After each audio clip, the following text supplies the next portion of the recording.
Well, the Monaco Grand Prix was certainly more chaotic than I initially thought that it would be.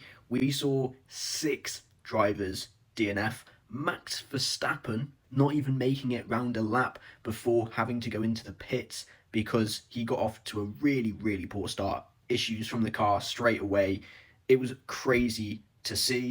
We had Bottas retiring, we had Behrman retiring, we had Lando Norris retiring, back-to-back retirements for him. He obviously retired in Canada with mechanical problems, and the same issues faulted him in Monaco again, which is not great for his season. Lance Stroll also retired from the race. On top of all the DNFs, it felt like we also got an unusual amount of penalties being handed out. It felt as if a dozen also were handed out to different drivers. Quite a few were for speeding in the pit lane. George Russell got hit with a few, Pierre Gasly, Lewis Hamilton, Oscar Piastri. It was crazy. There was clearly something wrong with the sensors, and it could have been a race ruiner for quite a lot of drivers. Lance Stroll brought out a safety car when he crashed into the wall at the final corner. This was because of the marbles that he picked up. He just lost all grip into the corner, and the surface was really bad. You can see it all over his tyre.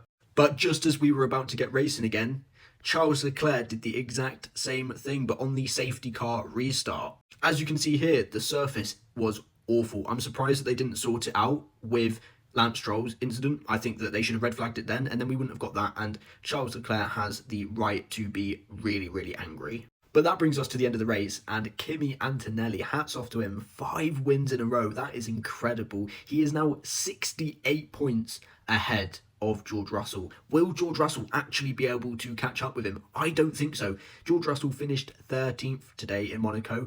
Lewis Hamilton finished second. That puts him second in the championship. And Isaac Hadjar finished third. However, he is potentially going to get a penalty for some red flag infringement, but they've not yet decided if he will. If he does, then Oscar Piastri will be bumped up to third place. It was also an incredible weekend for Racing Bulls.